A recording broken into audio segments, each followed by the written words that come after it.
a poor farmhouse we had. There in my home, we had no sophistication. We had no timepiece, the cockcrow and the sun, all we had. Rise early at sunup, we'd go to the farms, drive the monkeys away from the maize farms, and the birds away from the rice farms. Hello everybody, once again this is Fred Wamko coming to you from our studios in Chicago with another edition of Bold Talk on Island TV. And as usual, I like to say good morning, good afternoon, and good evening to you, depending on where you are around the world.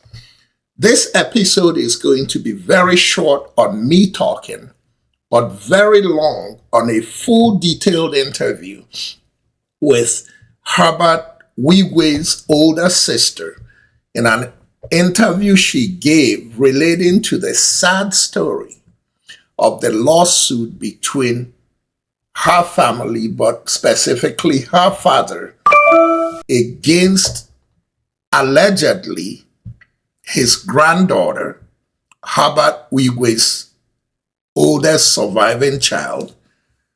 But in the interview, a new twist comes in where the lawsuit is actually not between Herbert Wigwe's father, or at least not intended to be between Herbert Wigwe's father and the granddaughter.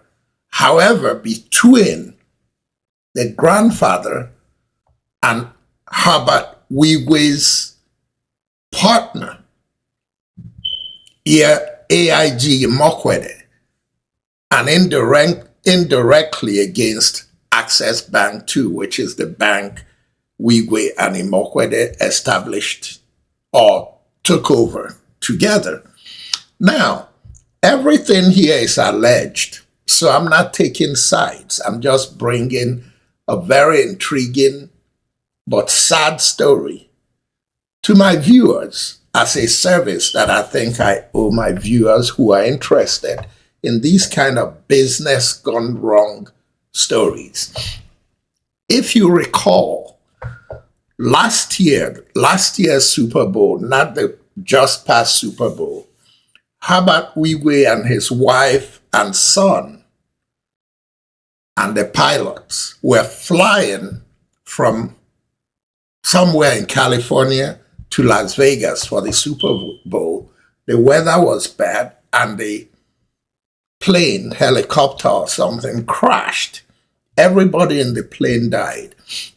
We all got endeared to the story because it gave us a chance to learn about Herbert Wigwe, learn about his partner Imoukhuede, learn about the tight bond between them like brothers, and learn about how close Imoukhuede was to Herbert's parents and how they are like his own parents too. He was at the funeral. He visited them before the funeral. He was hugging the mom, Herbert's mom, and consoling her. Unfortunately, it ain't so no more. I'm not going to say too much. All I'm trying to present here is the sadness of how much money can betray very beautiful friendships and families. And I just want you to look at the full interview. It's a very long one. Kick back, relax, and watch, and I'll conclude. And credit for the interview goes to TV 360 Nigeria. Well, thank you very much, Dr. Joyce Wigwe, the elder sister of the late Herbert Wigwe. Thank you so much for talking to us. Pleasure is mine. Yeah. So tell me, how has it been for the family? How have you been coping since the death of Herbert? It's been the most difficult year we've ever been through. My father is 90, and he says even the Civil War was not as bad as this year. We haven't had a chance to mourn Herbert, Doreen, and Chizzy. Right from the passing of Herbert to this day, it has been turbulent. The family has been through a very difficult time. We come from a very small family. We're children, 6 of us. My late brother, Osita, who was the first, passed on. It was really, really hard. It took us 10 years to be able to even come together as a family to mourn Osita. Then now, Herbert, the second son, each of them at the point at which they are rising, they get cut off. So it's been particularly hard for my parents, particularly the way Herbert passed on. We all spoke with Herbert coincidentally the day before he passed on. I, in particular, were all in London together. We spoke for over an hour, cracking jokes about, just normal family jokes from time when we grew up. For example, my mom is Efik. So I say, Herbert, how are you doing? He'll say, oh, how are you, Kenkang, which is an old Efik saying. So we laughed over that, and I said, where is that coming from? He talked about his children growing up. He talked about how his life was going to change, talked about each of the children, where he saw them growing up. And he just talked about his businesses, his challenges. So we just had a long conversation. We spoke to my sister Peggy, spoke to Emeka. So we all spoke that day. And, coincidentally, he had a friend that was being buried in Virginia. And I said to him, well, why don't you just pass by there and, You had no feeling you were talking to him? No, I had no feeling, because, in fact, we had agreed. He told me about Wharton University, the arrangement they had with Wigwe University, and how he was going to bring the best to Wigwe University. So Wharton, they were going to come to a contractual arrangement to be able to partner with Wigwe. So I said to him, oh, okay, I'd love to be at the meeting, because I went to Stanford, so we'll be able to talk at that level. And he says, okay. He would come back. It was about the 15th of February this was going to hold. So we agreed we'll all connect about that time, because I was still going to be in London. And I said, guess what? On your way back, maybe you just pass through London, pick me up, and we'll come back to Nigeria together. Of course, there was no idea that this was going to be the last conversation. Passed through Washington or Virginia for Kobile's funeral, and he says, oh, I can't, because of timing and all that, but anyway, I'll send something to them. And okay, so we'll see when you come back. Oh, he's going, for the Super Bowl. And I said, okay, fine. And he said to me, oh, what are you going to Nigeria to do? I said, I want to go and see Daddy and Mommy. I hadn't seen them a while. And he says, okay, so we'll reconnect. And so we came from a small family, extremely close. My father is not polygamous. My mom was, a nurse working hard. So we were quite tight-knit, 6 of us, 3 boys, 3 girls. And we supported each other growing up. So you can imagine how hard it is for us. So tell me, how exactly did you feel when you got the news? And when exactly did you get the news that that accident had happened? So I got the news while we were in London. Ike was the one who shared the news with us. And we were completely devastated, of course, because we had just spoken with him, right? And there was the whole story about, oh no, there might just be a slim hope, maybe the bodies hadn't been found and all that. So I said to them, okay, well, let's wait to see what happens. And when we waited and it was confirmed that they weren't coming, so I said, I want to go and bring back my family with dignity. I told my parents, and I spoke to Ike. I say, I want to escort Herbert back home. I want to escort Chizoba and Chizzy back home. They will not come back I'm sorry. I said, they will not come back by themselves. I want to go and bring them home. They can't just come back home like that. And so in course of that conversation, I was liaising with Ike's wife, Ofowe, who happened to have been in America. Even with Chizoba's sister, Paulina, who also was in America. And the whole idea was, okay, well, let's see what the processes were. I knew the consul, I knew the ambassador of Nigeria to America. So we're working together to make sure all the paperwork was ready to be able to get the bodies ready. Coincidentally, Herbert's niece on Chizoba's side and my daughter were in California together. And Herbert had invited them to join them on the trip. So my daughter and Nikki were both getting ready to go and join them for the Super Bowl the night, the day before. So, and then my son, Chizzy, had just posted to my son how he was going for the Super Bowl. And so my son was like, oh my goodness, I've been watching all the playoffs, and you guys are now going, right? So that's the kind of relationship we had. So you can imagine that when this now happened, I now said, no, they can't come back home. This is the least we can do for them. They need to come back home with dignity. Eventually, I said, oh, my parents really needed our support and our help, and we weren't sure when the paperwork was all going to be perfected. And so we needed to come back home. And I said, okay, I'll come back home, on condition that when it is ready, I will go back home and I don't want them to come back by themselves just like that. That the least we can do is escort them home. And so he says, okay, yes, that would work.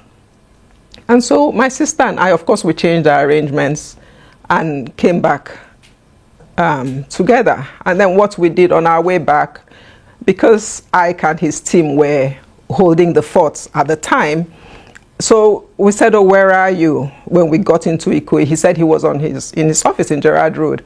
And we said, okay, there were plans and arrangements to be made. So on our way to see my parents, you have to pass through Gerard Road anyway to get up the Lekki Link Bridge. We said, okay, we will stop by on our way from the airport so that you tell us what the plans were, that things that needed to be done and all that, and before we go up. And so we stopped by him. I think, and we saw them all, they all were in the meeting. But I think what struck me was that he came to meet with us with a lawyer. Let me tell you, so I was in a state of shock and frenzy. That's when you got the news? When I got the news. My parents, this is strange. My father was in his house in Lekki, had not heard about the accident, but his body was on fire.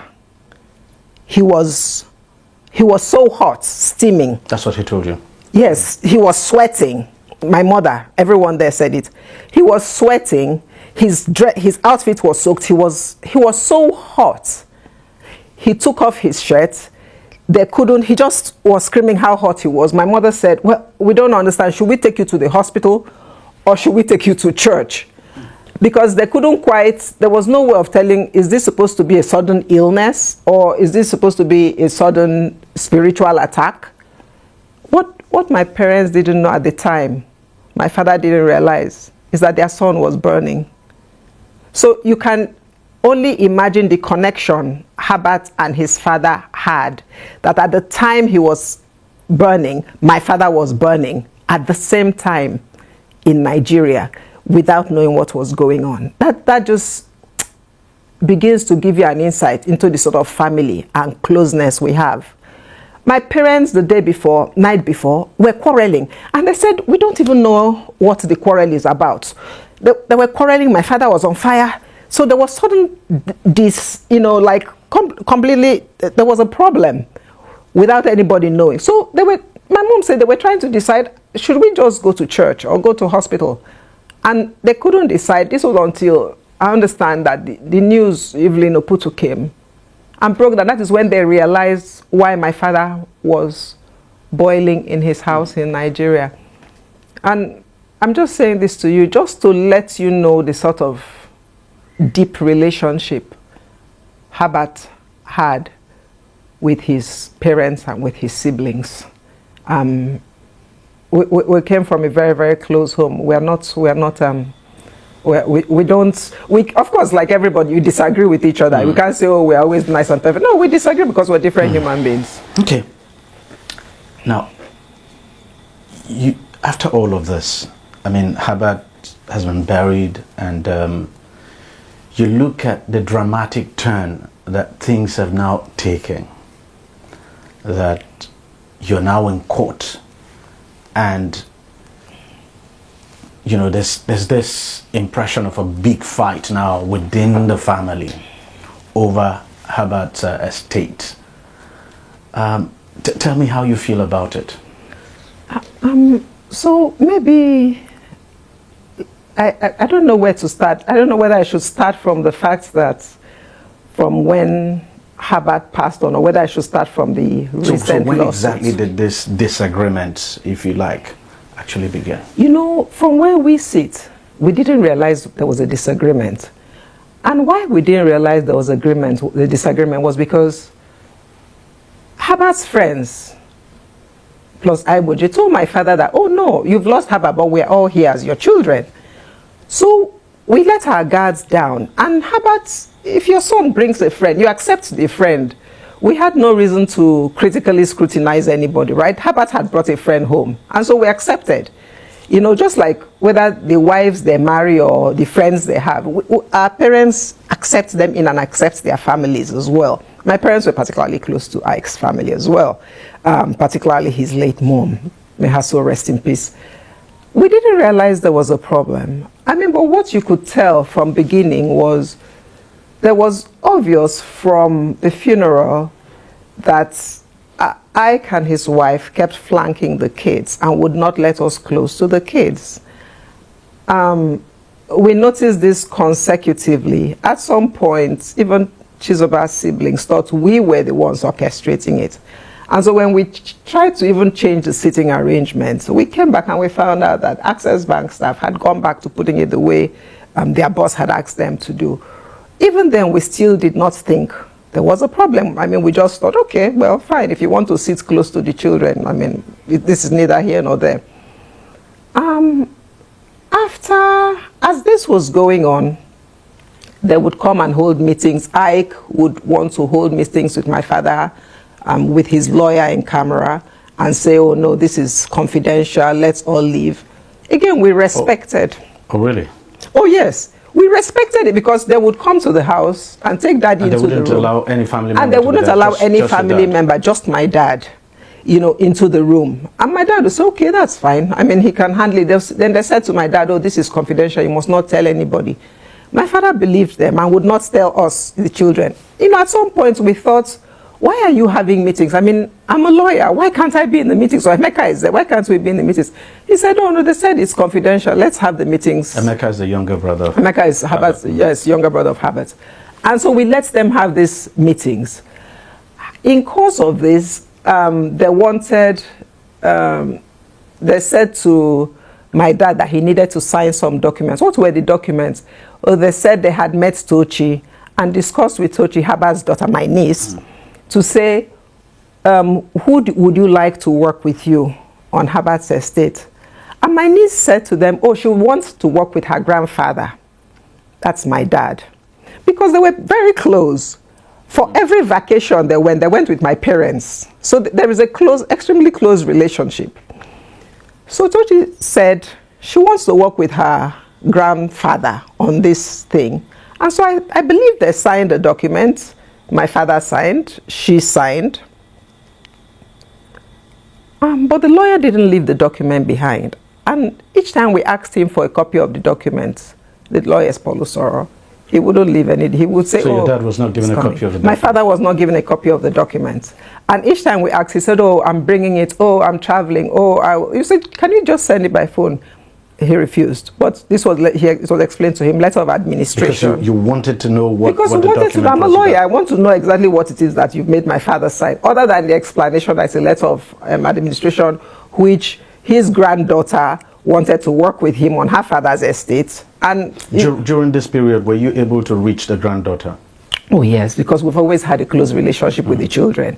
So we've never had a problem with the granddaughter. We were able to reach the granddaughter. She used to come to the house. They had just finished a family vacation with her grandparents in South Africa up to January. They were all together where the younger daughter had surgery on her back. So there was definitely no problem. In fact, but I said to the granddaughter at the time, I said, you know, that's your niece. That my niece. I said to my niece at the time, I said, whatever they ask you to sign, please, just make sure you always keep a copy for yourself, just for history, because, you know, you as a lawyer, just keep a copy for yourself. And she says, yes, auntie, I will. And that was the last conversation I had with her.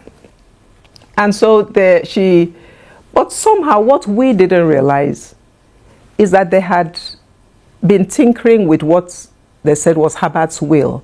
The only way we knew it was that when we went back to the court papers in Florida, it looked like from when Herbert passed on. That will, let's talk about it, because it's at the center of the disagreement now. At what point did you realize there was a will? that this will was brought in? We were told in September that there was a will. And so we were told that there's a will to be read. My father, Ike came and told my father in August, "Oh, Daddy, you must be tired. Herbert, what always sent you to Lancerhof for a medical check and all that." So my dad was really happy. "Oh my goodness, thank you so much," right? So he shipped them off to Lancerhof. Now there was a whole drama that happened with that because they used Herbert's aircraft. The staff organized it, and they didn't tell Ike they were using. But typically, my parents would go with help. So because there was no ticket provided for anybody to go, because typically Herbert would get somebody to go with my parents, but there was no extra ticket provided. So when there's no extra ticket provided, he would use Herbert's private jet. So the staff, knowing this was the normal thing that would happen, in absence of a ticket for a third person, organized the private jet that sent my parents first to London. Ike heard about it and was livid, was very upset that he wasn't told about it. Now, I don't know what happens behind, but my parents got the lashing for that because they called him severally, called Polusoro severally, and nobody picked up their phone calls. And so they got really tense because if you see an old man of 90 and his wife of 80-something being stuck in a hotel in London, didn't know what was going to happen next because Ike was upset that they had used Herbert's plane. And so they had to start saving their money because my dad wasn't sure what was going to happen. Since he wasn't picking his calls, he would have to buy a ticket to come back to Nigeria. With a lot of pressure being put, I understand that eventually Herbert's driver in London, a ticket was got for him to escort my parents to Lancerhof, by which time my father was already so stressed that he developed what's known as shingles. Now, shingles is a viral infection that I hear affects the central nervous system, and it actually does cause a lot of pain. And so my dad fell really ill in Austria. So while ill in Austria, I sent him a message, "Oh, we're about to read the will." And my father was in a state of frenzy because he had not been told about the will. Just your dad was told? Just my dad. No, I was not told. Emeka was not told. No other family member was told. And we found out a bit unusual because you sent my father abroad. When you asked that the will was going to be, you fixed the date for the reading of the will. You knew you had sent him abroad, and then you refused to let us know. My dad, a 90-year-old man, was in a state of frenzy. He's never had to be involved in reading of his child's will. Didn't know what to do. Called Emeka, "Can you go?" Emeka thought, "It's a bit unusual. I'm right here. Why couldn't Aigboje reach out to me and come and, pick?" And besides, my niece, would she go in a different car? Would Tochi go in a different car from me? We're all Wigwes. It's our will. So we should go together. So Emeka felt that there was something unusual about this. I would not go without going with Tochi. This is our child. I can't be separate from her. So he said he wasn't going. My father was in Lancerhof. He panicked because he didn't know what to do. And they said to him, well, they were going to read the will. So they went ahead. Emeka didn't go. I hear, well... And your dad wasn't there? And my dad wasn't there. So we were not represented. We had read the will. So we got a lawyer to get us a copy of what was read because it wasn't shared with us. So we got a copy of what was read, and that was when the,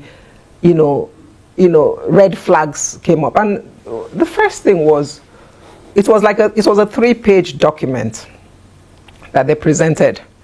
This 3-page document spoke to a trust asset. There was no trust asset attached to this document. There were no list of beneficiaries attached. Any lawyer would know that the basics of a trust were not met. How can you speak to a trust? So what are you sharing if there is no assets to be shared? Who are you sharing it to, and in what proportions is it being shared to? Where was this will made? So we looked at it and we said, no, there is something that this is an incomplete document at best, if it is genuine. why is this document being filed in the probate in Lagos? Was it filed elsewhere? When you look at it, you now find out that it was a document that was actually prepared in Florida. So we put on our hats and reached out. The date on the will? The date on the will was sometime in 2013. So we now decided to go to the Florida courts to see if it was lodged there, if Herbert lodged the will there. And the next thing we found out that if Herbert wanted it to be of general applicability with his primary domicile place in Nigeria, surely he would lodge it in Lagos court here. That wouldn't be too much. Somehow Herbert didn't put it here. And I don't even believe it was even lodged in Florida until after Herbert passed on. Anyway, so we now went and had to went through several hoops to be able to get into the Florida court documents to find the complete documents. So they filed a 3-page in Nigeria. The full document is like 18 pages. Why wasn't the full document filed? That was a problem we had. The full document now showed us that the will spoke to a trust asset, and the trust asset was one trust asset, which was Herbert's property in Florida. And it was said to be limited in jurisdiction to Florida. So why was it brought here? And why wasn't it filed here? So basically the will didn't cover his property in Nigeria? No. So they come and tell you, oh, there's an omnibus clause that tells you it's for property anywhere in the world. And we said, okay, fine. Number one, we found it misleading that the full document is not being signed. What are you hiding from? What is it that you're hiding? Secondly, the will spoke to personal representatives, and a personal representative Herbert puts there is a Betty Blanco. And then then Uche was next in line. Uche, that's your cousin. Uche, my cousin. Now, if you look at the court documents in Florida, there was a settlement agreement they had with Betty Blanco. We understand Betty was paid off in millions of dollars. We don't even know if Betty was paid off from Herbert's estate. Where was the money got from to pay? And why weren't we being told about this? So she was now brought, this document was now brought and put in Nigeria. Now, can you bring the entirety? In other words, even if there was a settlement agreement, we want to understand that you say, okay, Betty is no longer part of it. Who actually brought the document? Between Aigboje and Polusor, his lawyer. So they bring it here and they remove Betty's name. And we say, but why is Betty's name not there? Why has it stepped down to Uche Wigwe? So you saw Betty's name in Betty's name is in the original document. I can share the documents with you. It's not a secret. It's a court document, public document. Betty's name is there. So if there's a confidential agreement, you can either bring the totality of everything and lodge it in Nigeria. You can't pick and choose the bits that work for you and you bring it here. And secondly, you bring it here without a trust. What assets were you planning to apply to this will in Nigeria? Were you going to create another trust? Or what was the asset? We don't know. So as a family, these were red flags. Betty Blanco being paid off millions of dollars. Her name is not there anymore. Why did he step down to Uche? Why is Aigboje the sole trustee of Herbert's estate worldwide? Why is he hiding under this? Why don't we know how? Excuse me. Yes. Was it in the will that Aigboje would be the sole trustee of? The will, because of the step down in Florida, had Doreen. So yes, for Aigboje, people had died. Doreen had passed on. Chizzy had passed on. So he stepped down to Aigboje. But when he brought it here to Nigeria, he excluded that part and put forward the part of personal representative. And we said, oh no, if you want to be sole trustee, well, make it known. Let it be a public, let the world know what is going on, that you want to be sole trustee of Herbert's estate worldwide, right? And not just limited to the jurisdiction in Florida. And I think that is where all hell let loose, because he said, why do we dare question the will that he brought? Because what we did was come on, let's file a caveat. Let's stopping the courts from actually giving them this letter. So that's what actually gave rise to that caveat. That was what gave rise to the caveat. And he said to us, no, you have to pull out the caveat. And we said, no, because of all of these red flags, we called him, our lawyer called him. Let's have a conversation about this so that we can clarify it. A caveat is a caveat. It just says beware. We can always pull it out. That's not a problem for us. But we needed to bring him to the table so we can have a conversation. And he said he wasn't going to honor us with a conversation. We didn't deserve a conversation from him. My lawyer wrote to his lawyer and they refused to honor us with a conversation. Because of that, we put the caveat in and we decided that, oh, well, in that case, he would, let's go to court and find out what happened. So he was actually has actually since then been extremely upset at us. And as a result of that, he stopped paying my parents their monthly stipend. So as a lawyer practicing in America and called to California bar, I guess the question is, if I were to take a trip to Herbert's mind to be able to decide why did he buy this property and why did he create a will of this nature? I mean, a will that says there's only one trust asset. It is, Herbert had properties in other parts of the world, but this one did not talk about any other trusts, any other assets, talked about this one property in Florida, the things that pertain to this property in Florida, limited in jurisdiction to Florida. So I would only imagine that as a lawyer, what would I advise my clients? So typically, there is a whole issue of taxes that come up. And as much as possible, most businessmen are business savvy and then try to ensure that their properties are immune from taxes as much as possible, or at least limited number of taxes, limited amount of taxes. And so I believe that Herbert did that to be able to, ensure that he curtails, issues that pertain to property and inheritance taxes. I think if we look more into it, you will find out that that is really the truth. That is why Betty Bianco actually sets that thing up, and then she was the one that was actually put there to ensure that, issues that pertain to his taxes, because Herbert is really an American citizen.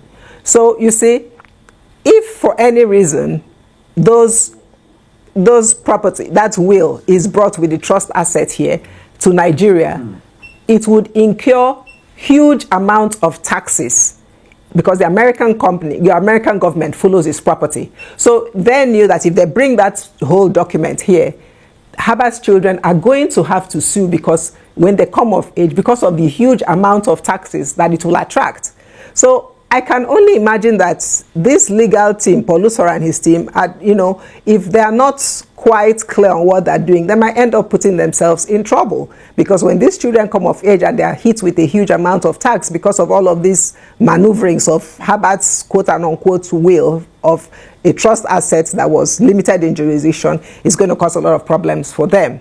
So I believe that is why Herbert did it. So, and this was in 2013.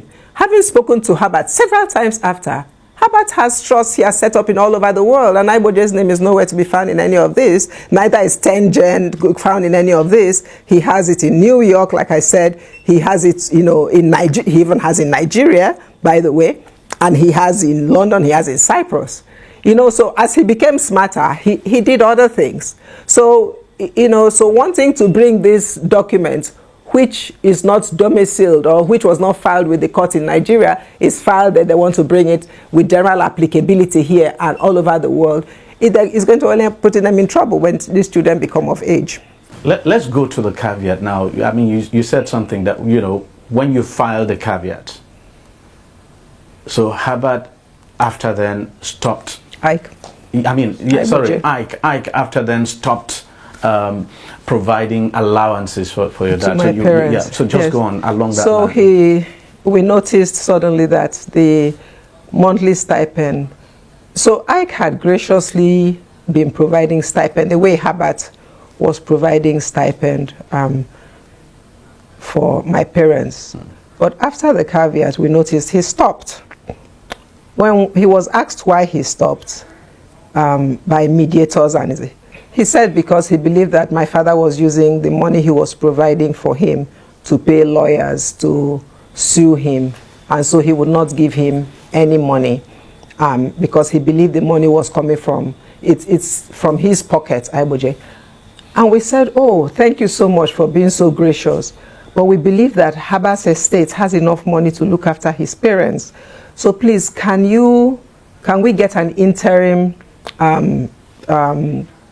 We'll file an interim application of the court to let us know Herbert's interest in Access Bank, 10-gen, coronation, his life insurance, and all the things that pertain to Herbert.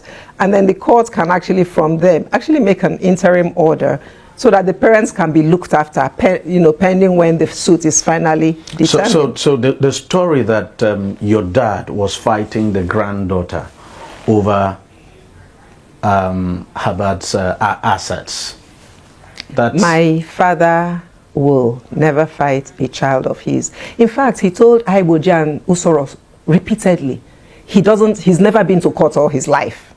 So he is completely averse to court. And he said to them, we need to work as one. We will never go to court over any issue.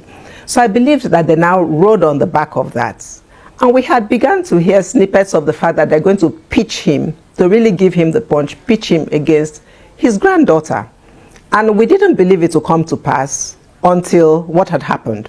So I'll just take you back a little bit. When we filed the action for Aigboje and Uche, and regarding Access Bank, providing the details of Herbert's shares, dividends, all the Herbert's entitlements, so that the court can make this application.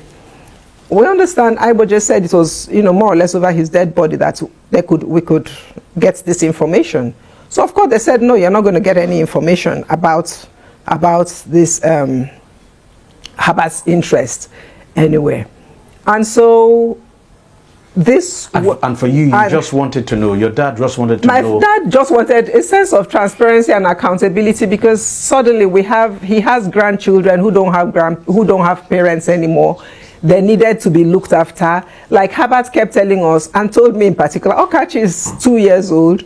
We need to provide for him all through and make sure he's all right. My dad just wants to know that his children are being provided for. Several times called Aigboje, we need to be able to know Herbert's interest and how it is being stored, so that as these children grow older, they would have access to it without a problem.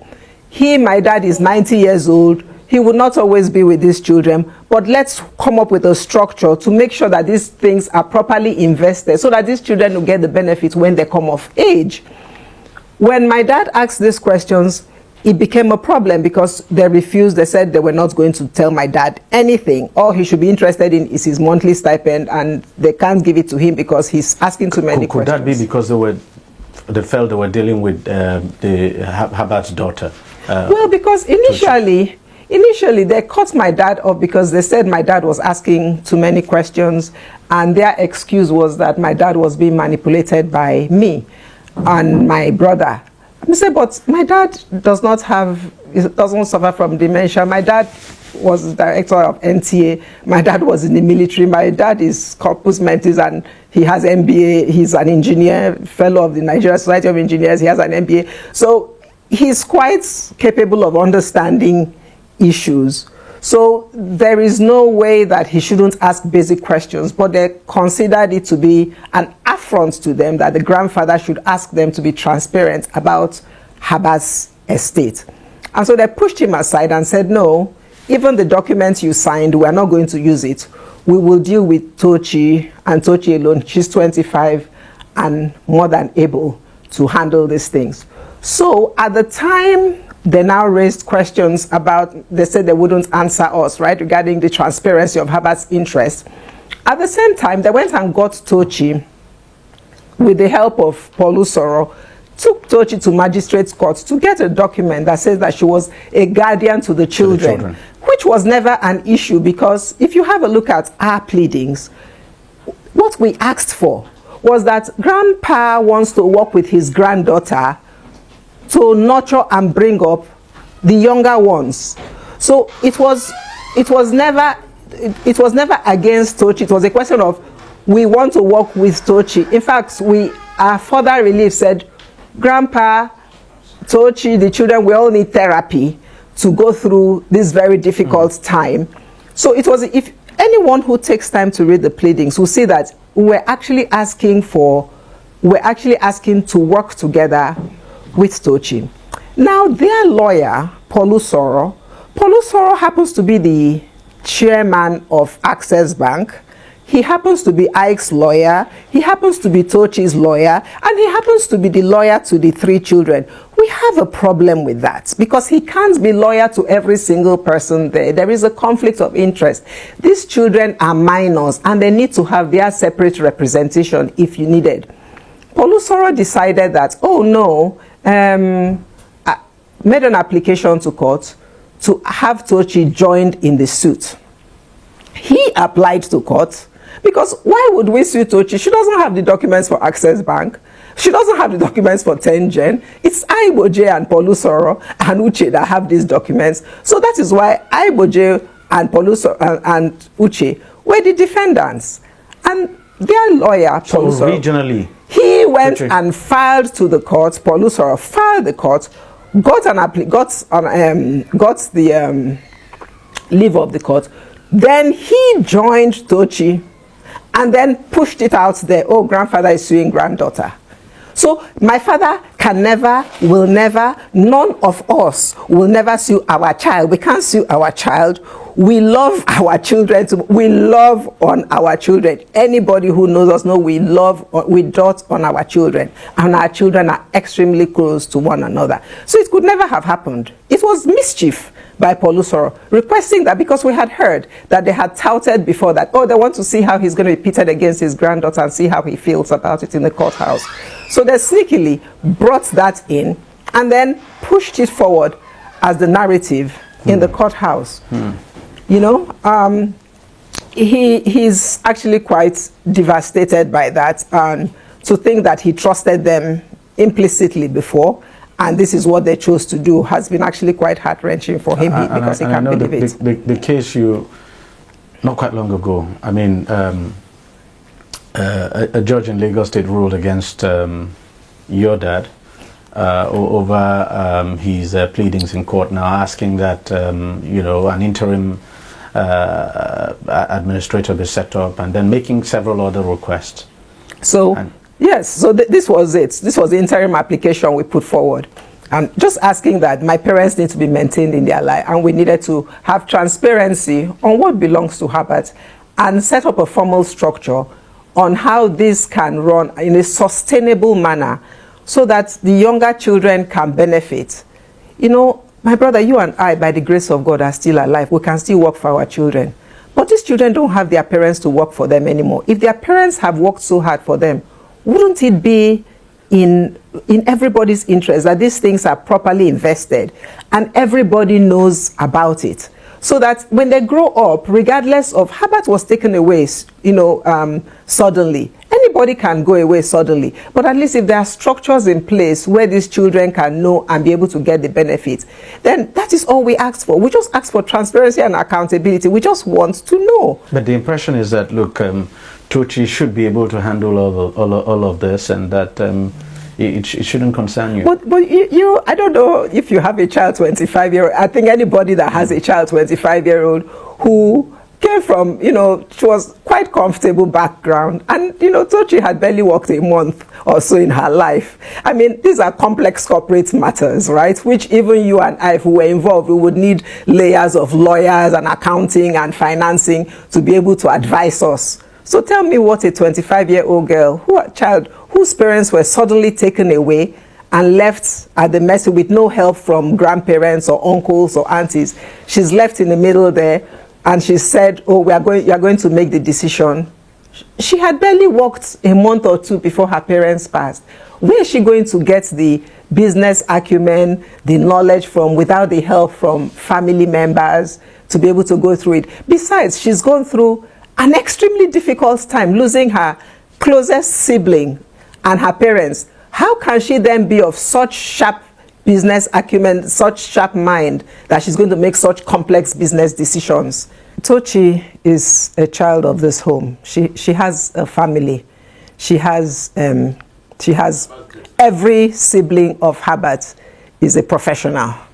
You know, whether you talk about lawyer, accounting, computer, that everyone is a professional. Tochi can get the benefit of knowledge from, advice from everybody, including her grandfather. And we're seeking for transparency and accountability. I guess the question we haven't been able to unravel is, why would Aigboje decide to deal with Tochi alone, flanked by Polusoro, and Tochi is not allowed to reach out and get the benefit of advice from her father's siblings or from her grandparents or from people that she truly knows are her family, with money or without money. Why would you want to cordon her off and manipulate her and keep her and exclude her from everybody else where she can get help and get advice? Why does she need to get clearance from you to even talk to her aunties and her uncles? It's mind-boggling, and we don't understand what is going on, because if truly he says he's sincere and he says he means well for Herbert and the children, I think he would want to be able to, get the best for them, and the Jemos, let me go back a little bit.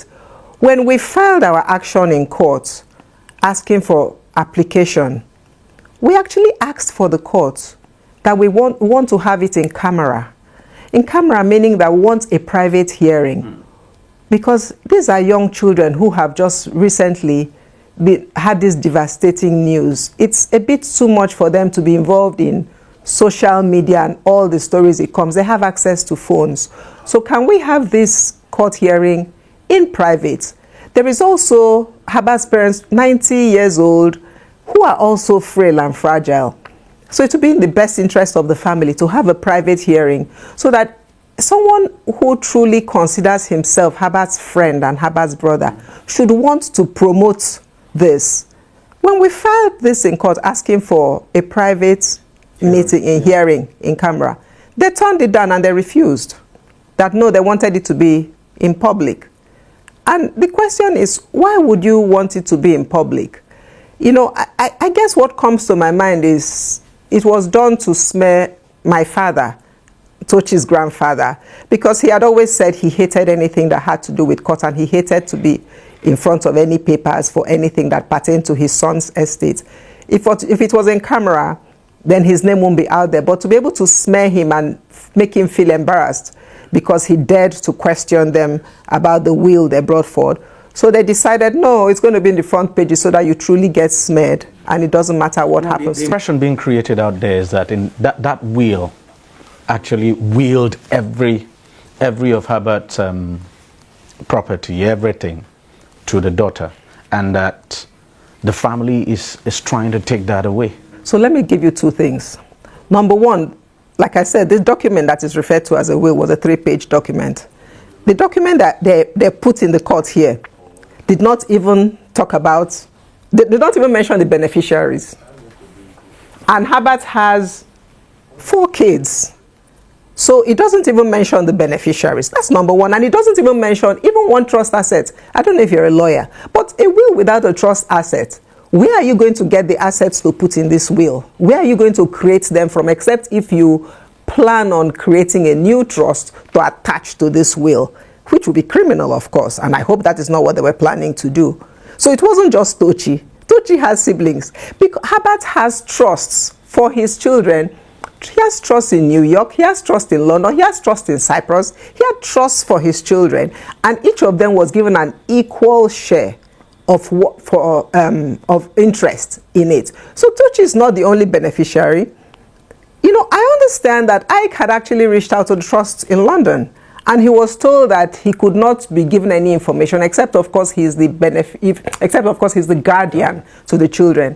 So when I suddenly saw that Tochi was being cordoned off her family and then being taken, taken to magistrate court to get a guardianship certificate, it made me, it kind of raises your antenna, because now you're wondering, you're cordoning her off, she's guardian, so she goes back to London, she's guardian, and so she has complete access to even that which belongs to her kids, and you have complete control over her.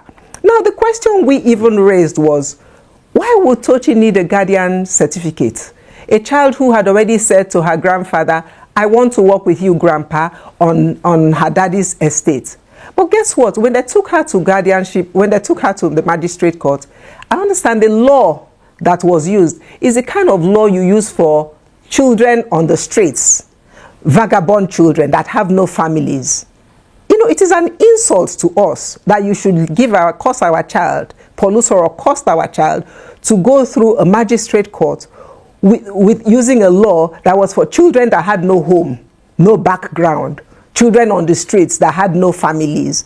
Tochi comes from a family. David, Hannah, and Okachi come from a family that is well loved and nurtured up to this point in time in life. When did they become kids on the streets that you take them round without the notification of the grandparents, the aunties, or the uncles? How do you go and get such certificate? We're in Nigeria. Anybody who goes to Rivers State knows exactly where our home is. We're not a secret family. We've all held public positions. I have held positions in private sector and government and public sector. My father has done the same. My brothers have done the same. My sisters have done the same. So we're not a secret family. We're not a family where you say we don't know where we come from. So why would you make this poor child go and get a certificate of a child like she has no, like she's a vagabond on the street? So for you, the interest of your family is basically about transparency.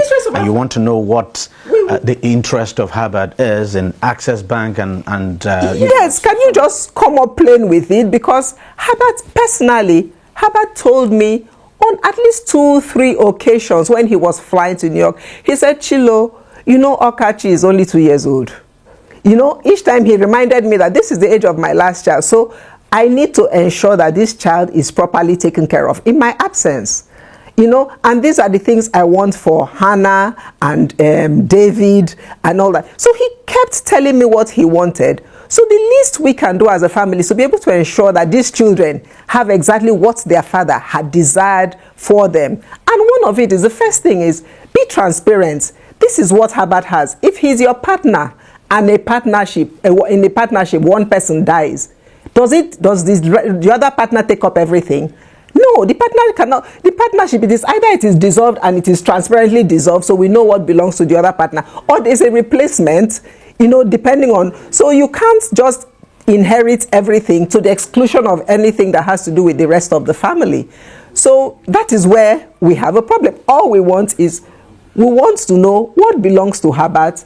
How is it being invested, or where is it being invested? We want to be able to identify it, because if Jehovah Lord calls anybody, the people alive must be able to say, oh no, if you go to so-and-so investment trust, so-and-so investment, and we have a precedent. 2 things. My brother Osita passed on, and it befell Herbert to be able to sort out Osita's estate. Herbert sorted out Osita's estate, put his interest in trust. Then Osita's son was a baby, because Osita passed on when his wife was expecting. Herbert finished, put it on, and gave the document to the wife and said, here are the trust documents, this is where it is, my hands are off, do with it as you please. That's transparency. So if you want to sell it off, if you want to spend the money, but I have done what I believe I should do, and here it is, do it as you want. But we don't have that from Aigboje. And to worsen it is, I take you a little bit back. Chizzy, to tell you how close my family is. When Chizzy graduated from university, we have a family culture. Every single person in the family was present. My siblings, my children, other people's children were all present. From the mother's side, from the father's side, plus friends. Aigboje, Aliko, all of them, Derotubu, Idero. We took up almost the whole hotel in Ritz-Carlton and another hotel, because that is the precedent Herbert, because Herbert was heavy on family and heavy on education, and that's the family we come from. We have pictures to show. When it was time, Tochi was graduating in June, July. Last year. Yeah, last year, after Herbert passed on. None of us was allowed there. Really? No. Aigboje took Tochi by himself. So if you see the pictures, it's Aigboje, Tochi, Uche, Iderog, and then they invited my sister who lives in Canada. She could join them. And my father was quite upset. My father asked Aigboje, is this my daughter's graduation or your daughter's graduation? I mean, how come we and my family is not represented in my granddaughter's graduation. So you usurp it or you take it and then you FaceTime me, oh, see Tochi's graduation. We have a precedent. We don't do like that. We actually walk to, and this was more important because Tochi had just lost her parents and her sibling. So we were particularly pained because we believed that we should all be there to rejoice with her. We know what it meant to Herbert to have her go back to Imperial College for masters. It meant everything to him. We was truly happy and proud. So you can imagine that we wanted to celebrate with her. You know, my parents, all of us were gearing up. My brother Emeka wanted to go. Aigboje told him, no need, don't come. Stopped him from going. As for me, I wasn't even told the date. You know, so we were not even, and the next time we saw was this picture of herself, Aigboje, you know, them taking pictures. And my father was really upset and says, whose graduation is this? This cannot be my child's graduation. We have a precedent in our family.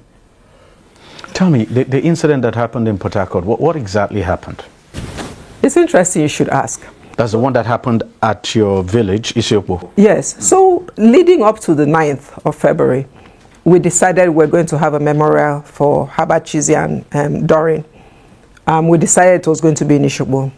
So my dad said, let's work on it together. Reach out to AIG and Access Bank team so that we have one team. So we put it together. We reached out to them and said, oh, we want to do this. The response we got was that AIG wasn't prepared to work with us on. And so as it was heating up that there were going to be 2 events, we even had people come into, even Lagos State Governor came in, you know, like, oh, surely you people must have one event. And we said, we've reached out to them for one event. But they said, no, they were going ahead. In fact, their event was, I believe it was probably initially set for the next day, but they chose to do it on the same day, in the evening, 4th. So we actually believe that maybe at the end, they were going to fly in for ours and then come for theirs in the evening. But they didn't invite us. You know, we invited them, but they didn't even they didn't even invite my father, Herbert's father, for the event. That was taking place there? That was taking place here in Access, you know, in Lagos. So what happened now? We actually went on with our preparations. The day before the event, Saturday, at about in the morning, we had workers, of course, preparing the place for the event. We're going to have people coming and all. The workers informed us that they had been asked to leave the premises, leave the mausoleum premises. Who asked you to leave the mausoleum premises? Some security men, armed police, and all that, that the Aigboje had come. It was a bit surprising to us because we were not told and were not informed. So we said, oh, okay. I mean, it was Saturday preparing for event. So we said, oh, okay, let's drive and go and see what's going on. So we just jumped into one car, my father's car, and we just drove down there. When we drove down there, you know, there was this barrage of security people, armed policemen, some of them masked, some without mask, DSS, you know, plain clothes, nothing less than 30 to 40 security personnel with their cars. So we said, oh, wanted to drive in mausoleum. They said, no, you can't drive in. Can we park the car and walk in? No, you can't come in, so we're locking the gate. Can you call the person that gave you this authority? They said, okay, they're going to take permission. Came back and said, no, you're not allowed in. My brother Emeka then called Ike. He refused to pick up his phone. Can we go in? Can we walk in? For something that is in our village, our university, a private mausoleum. In fact, we were quite shocked. Call him, he said no, he wasn't coming. So of course, it was provocation because we stood there for a while. can you come in? Can you let us in? Can you? No. We said, but this is our space. I mean, why would you leave Lagos and come here to intimidate us? This is a bit too much. So Emeka was upset and said, okay, well, let's see how you're going to drive out of here without seeing us.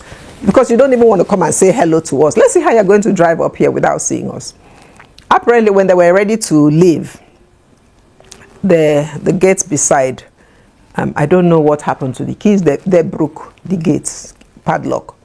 And then they want to, so Emeka stood in front and said, okay, now let us see how you drive without speaking to me. And so the security personnel pulled Emeka out of the road so that they could drive through. So Emeka was now struggling with the personnel. So, just like, if you've actually been in any of these convoys, they were now driving very fast. Emeka fell down on the floor. Like, they'll pull him, and they were manhandling him up to 3 times. They almost hit him. They actually almost killed him. But for prayers that were being said at that point in time. And they kept driving off, so fast with the security, jumping into their cars. If you see any of these presidential convoys, you get the picture. Then eventually, of course, the last ones that were holding Emeka now wanted to jump into their car. And as they let go of Emeka, I think that's when Emeka was so upset, frustrated by being held on for so long, and punched that one. And of course, that was the video they took. Oh, Emeka is fighting with these DSS people. I mean, who comes to place a wreath with 40 armed policemen and security vehicles? My father's house, for you to get to where the mausoleum is, you have to pass my father's. You have to drive past my father's house. They didn't come to say, oh, Daddy wants to go to Herbert. We're going to Herbert. We'll see you. They didn't come to say hi. No, they didn't say hi. They didn't say good afternoon. What we didn't even realize was that my nieces and nephew were in that car. So Ike brought David and Tochi and Hannah. He didn't bring them to see their grandparents, to even say hello to their grandparents. In presence of these children, their uncle, I was there, my younger sister was there, their uncle, their father's younger brother, was being manhandled and falling to the floor. Can you only imagine what trauma there must... Can you imagine what trauma these children would be going through? This is a year after their parents have passed on, and they see their uncle being manhandled by police, falling on the floor. You're almost driving over him. I was there begging. They weren't allowed to come down to even say hello to their uncle or their aunties. They didn't pass by their grandparents to say, oh, Grandpa, we are coming. And then at the same time as they do, they were now shipped, they were now flown back to Lagos. And guess what? In the evening around 7, we now got security around the house, came back to arrest Emeka. How many security vehicles? 3 security vehicles to arrest Emeka. Took Emeka, and then in the village, in my parents' compound, were shooting up in the air like armed robbers. Shooting up after taking Emeka, started shooting up in the air. Where a 90-year-old person, 80-something-year-old, where they were going through the grieving of their son. We've been asking ourselves, what really is the problem? Because from where we sit, we don't... Yeah, because me too, I find we just don't understand what the problem is. All we are saying is, can you be transparent with us, and can these things be put in investment vehicles that everyone can see and know, so that when these children come of age, they'll be able to act. Not as if you're asking that you be given a share. No, we're not asking, because I'm not to inherit Herbert. We are not to inherit, but we have a duty to make sure that Herbert's children are provided for, because he and Doreen had worked hard enough to have these children provided for. And that is what we have sought from day one.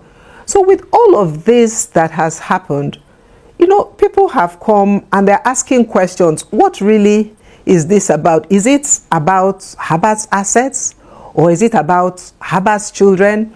If it is about providing, if it's about Herbert's children or assets, why do you need to bring security personnel? I mean, why all of this drama? If it is about estate, we really are at a loss, because there is we hear there is enough to go around, and we are not even asking to be given anything. We are saying, can you allow the family to bring up the children in the way we have brought up our children, with nurture, love, and Christian values? That is what we have asked. And can you just be transparent as to what belongs to Herbert, and so that if these children become of age, as family members, it's not too much to ask. It is not too much to ask, because the parents have already worked hard for these children. And so we don't understand why that is so complex and cannot be, and Aigboje refuses to answer. I guess why it is even more complicated is the fact that when all of this started, and we got information about Herbert's property, I got some lists of properties that belong to Herbert, Emeka got some lists of properties. We shared them all with Aigboje. We forwarded them to Aigboje because my father said, oh, let's work together as one to build, a compendium of inventory of Herbert's things, so that we have it in one spot. So I sent it to Aigboje, and he told me, oh, thank you. Emeka sent the same, he said, oh, thank you. So how do you get all of these properties? And then you turn around and the narrative is that we are trying to take it. You have all the properties. You have the children. I don't know. People are asking questions, and we also begin to wonder what the real story is. And it begins to make us wonder, because we then cast our mind back to, what really initiated all of these things. In other words, Herbert is not really a great Super Bowl fan. Herbert is really a polo fan. What is it that made him go for Super Bowl? Who organized this trip that took him there at this point in time? It has raised a lot of questions, because we found out that, maybe, they can tell us, because, Aigboje knows better. We understand he's responsible for organizing the trip, that particular trip. What company did they use? I understand that the company that was used is a company that that had been negligent in the past, and they had chosen not to use. So the question now is, why did you go back to using a company that you knew was negligent and would typically not be used? Why was it now? Have you filed charges against this company? No, we haven't filed charges against the company, because it's just questions that are coming up in our minds. So when he now when I put forward a law firm that they chose not to use, and they said, oh no, I'm using it for my personal aggrandizement, yet they went behind and used the same law firm without letting us know, and we had to then find out 5 months later. You begin to understand. I don't understand the sneaky behavior. I really don't understand. There's been so many questions raised: the trip, the arrangement of the flights, the way the lawyers were got. Or they'll tell you Tochi got. I said, but Tochi does not have the experience and the skill to retain law firms, and at the same time use the one that you said I brought that was substandard. What happened? Why did you go back? Why did you go back there behind our back? Apparently they didn't realize it was the same one. They went back. They didn't realize it was the one, because I found out that it was the same person I was talking to. So it's raised so many questions in our minds, because we really don't, and people are asking me questions which I can't answer to. Truly, what I'd like to say is, we come from a very close family. We are highly educated. Herbert's children, which are my nieces and nephews, they need nurturing. I'm a mother, so this at night, who is holding Hannah? At night, who is holding David? Who is hugging Okachi? Who is telling Tochi is going to be all right? Who is talking to them at 3 a.m. when they're crying on their beds? Do you know what pain we have to deal with? That they're in the house by themselves, and nobody, because at 2, 3 a.m. when these children are going through. So none of you has access to No, we don't. Can't go to the house. No, if we go to the house, at the gates, they'll tell you either she's not in, or we will check, or we will see. They come up with stories. They come up with stories, and even my parents are put in a very embarrassing situation. I mean, they've gone there before, and they said, oh, sorry, she's in a meeting. Before you know it, oh, sorry, she has left the house. They don't get to see the child. So we are going through a very difficult time with children that are ours, and before our eyes, we are seeing something that is completely inconsistent with our values, our nurturing. We don't leave children alone in our family. We hug and love on our kids, especially at a time like this, because for healing, we need them to heal. We need them to heal, and they need us to heal.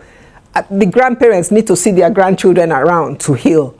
So the whole idea of cordoning them off, putting them there, and not allowing them access, and yet we don't know where their fathers and their parents' estate is for them, for their future. We don't want a situation. They live in that house.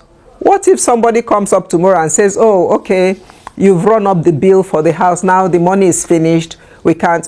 What about if those surprises come? Then you can't quite interrogate that, because in the first place, you didn't even know how much there was, right? So you can't quite say, "Oh, the money has run out." So we're asking, we want to be able to manage the expenses. We want to know what is going on. We want to be able to know how the bills are run. We don't want any surprises coming up.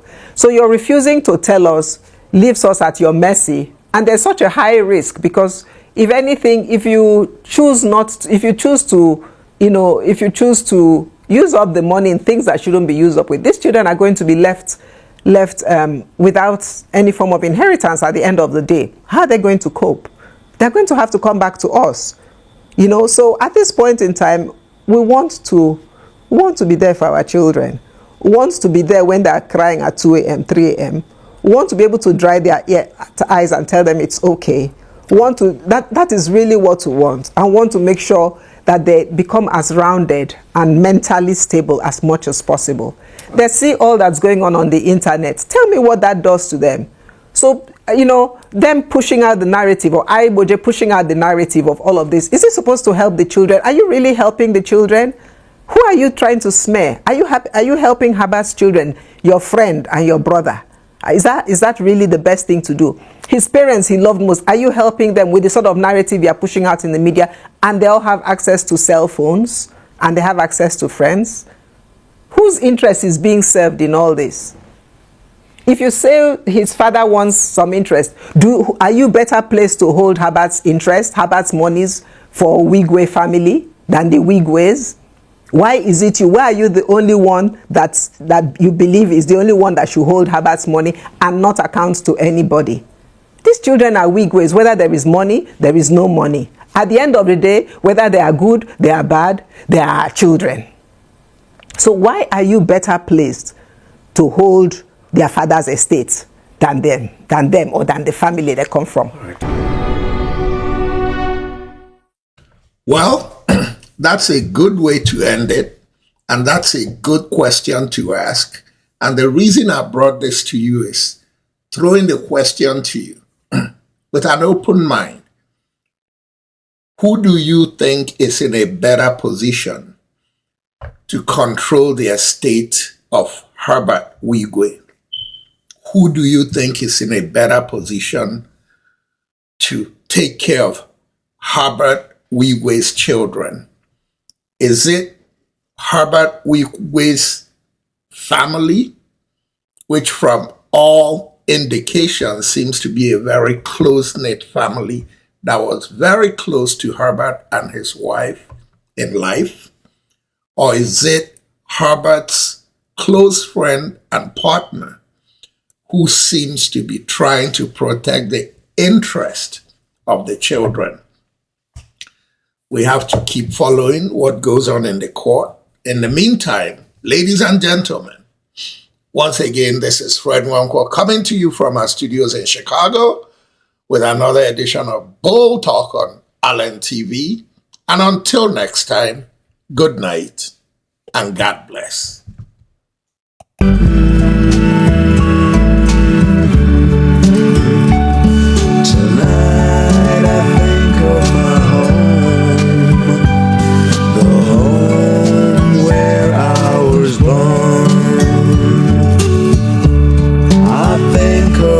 Family and the poor farmhouse we had.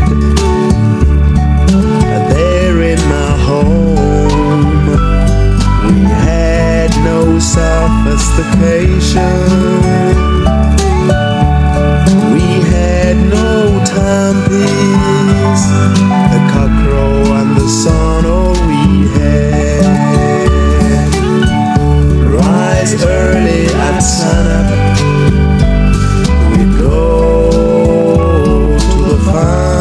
Drive the monkeys away from the maze farm.